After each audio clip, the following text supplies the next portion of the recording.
আসসালামু আলাইকুম। আপনারা সবাই কেমন আছেন? আশা করি সবাই ভালো আছেন। আল্লাহর রহমতে আমিও ভালো আছি। আর এখন আমি আপনাদের সাথে শেয়ার করব আমি একটি উন্নার টিউটোরিয়াল, যে উন্নাটা আমি করেছি সেটা। এখানে আমি রুবিয়া ভয়েল নিয়েছি আর কাপড়টা দেখেন কতটা সফট। তো এখানে আমি উন্নার জন্য 2.5 গজ কাপড় নিয়েছি। এখন আমি এখানে যে গ্রাউন্ড সিটটা দেখতে পাচ্ছেন এটাতে আমি বিছিয়ে কাজ করি। এটাতে আমি এখন বিছিয়ে উন্নার কাজটা করব। আর উন্নার কাজটা দেখা যায় করার আগে আমি এঁকে নেব। অনেকেই দেখতে চেয়েছেন যে আমি কিভাবে আঁকি। আর এই সাদা পেন্সিলটা আপনারা যে কোনো লাইব্রেরিতে পেয়ে যাবেন। আপনারা দেখা যায় 15 টাকা করে এই পেন্সিলটা কিনতে পারবেন, যে কোনো লাইব্রেরিতে পেয়ে যাবেন। তো আমি এভাবে এঁকে নিচ্ছি। প্রথমে আমি ফুলগুলো দিয়ে নেব, আর ফুলগুলো দেওয়ার পরে আমি লতা পাতাগুলো দিয়ে নেব। তো ফুলগুলো যে যে জায়গায় হবে সেই জায়গায় আমি মেপে বসিয়ে দিচ্ছি। আর উন্নার দুই সাইডে প্রায় 10 ইঞ্চি করে আমি কাজ করব। স্কেল দিয়ে মেপে নিয়েছি 10 ইঞ্চি, অর্থাৎ যেই ভাঁজটা দেখতে পাচ্ছেন এই ভাঁজ অনুযায়ী আমি কাজটা করব। তাহলে দেখা যায় যে দুই পাশে একই পরিমাপের কাজ করা হবে। তো আমি এখন এখানে পাতাগুলো সবগুলো দিয়ে নিয়েছি। আর এখানে রং আমি ব্যবহার করছি ফেব্রিক অ্যাক্রিলিক কালার। আর এই যে ছোটো এগুলো যে কোটাগুলো আর কি, এগুলো একটা বক্সে পাওয়া যায়, 10টা থাকে। তো এইগুলো দিয়ে আমি এখন কাজটা করব। আর ব্রাশ নিয়েছি ফ্ল্যাট ব্রাশের 1 নম্বর ব্রাশ। আর এই ব্রাশটা আমার খুবই প্রিয়, আর এটা কাজ করতে খুবই সুবিধা। দেখা যায় যে কোনো ফুল এটা দিয়ে করা যায়। তো আমি একে একে করে নিচ্ছি। আর আমি বিভিন্ন শেড দেব। বিভিন্ন বলতে দেখা যায় যে গোলাপির মধ্যে আমি বিভিন্ন শেড তৈরি করব। আপনি দেখা যায় গোলাপির সাথে একটু সাদা রং দিলেন, এটা হচ্ছে হালকা বেবি পিঙ্ক কালার আসবে। আবার একটু গাঢ় দিবেন, আপনি ইচ্ছে করলে অনেক কালার পরিবর্তন করতে পারবেন। তো আমি সেই অনুযায়ী এখানে কালার ব্যবহার করব।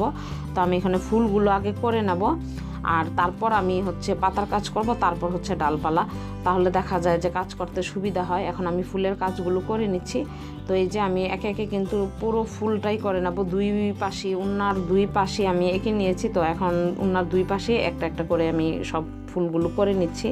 আর হ্যান্ড প্রিন্ট করার ক্ষেত্রে আপনারা খেয়াল করবেন, রঙটা যদি ঘন হয়ে যায় তাহলে এনকে বাইন্ডার সমপরিমাণ দিয়ে রঙটা একটু পাতলা করে নেবেন, তাহলে কাজ করতে সুবিধা হবে। অনেক সময় দেখা যায় যে বিভিন্ন কারণে কৌটার রঙটা একটু ঘন হয়ে যায়, অর্থাৎ একটু বাতাস লাগলেই দেখা যায় ঘন হয়ে যায়। এটা অল্প পরিমাণে এনকে বাইন্ডার দিলে আবার লিকুইড হয়, তখন কাজ করতে সুবিধা হয়। আর এখানে আমি পাতা যেহেতু অনেক কালার দেব, সেজন্য আমি এখানে কালারটা মিক্সড করে নিচ্ছি। রঙের সাথে আমি সাদা রঙটা মিশিয়ে হালকা গাঢ় এরকম করে নিচ্ছি। তো আমি এখন পাতার কাজটাও করে নেব। আর প্রতিটা পাতায় দেখা যায় বিভিন্ন কালার দিচ্ছি। পাতার মধ্যে দেখা যায় কিছুটা কররা হালকা এরকমভাবে দিয়ে নেব।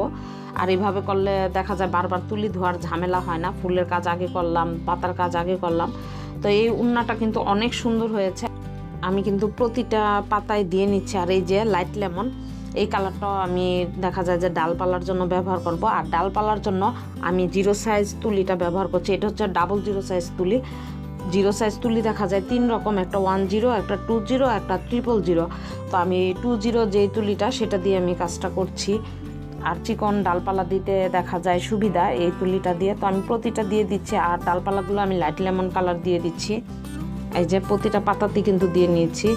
আর এখানে আমি ফুলের রেনু হিসাবে এখানে কটন বাড দিয়ে দেখা যায় সাদা রঙটা ব্যবহার করছি। এখানে প্রতিটা ফুলের মাঝে আমি দিয়ে নেব। আর অবশ্যই এই কাজটা ফুলটা শুকানোর পরে করবেন, তাহলে দেখা যায় যে অনেক সুন্দর হবে। আর উন্নার বডিতে আমি এরকম ফুল দিয়ে নিয়েছি, তাহলে দেখতে ভালো লাগবে। আর উন্নার চারপাশে যে গোলাপি রঙের বর্ডারটা দেখতে পাচ্ছেন, এটা আমি রং দিয়ে ব্রাশ দিয়ে নিয়েছি। ভিডিওটা ডিলিট হয়ে গেছে, যার কারণে আপনাদের সাথে শেয়ার করতে পারছি না। আপনারা চাইলে শাড়ির পাড়েও করতে পারেন এই সুন্দর ডিজাইনটি। তো আজ এই পর্যন্তই। সবাই ভালো থাকবেন, সুস্থ থাকবেন। খোদা হাফেজ।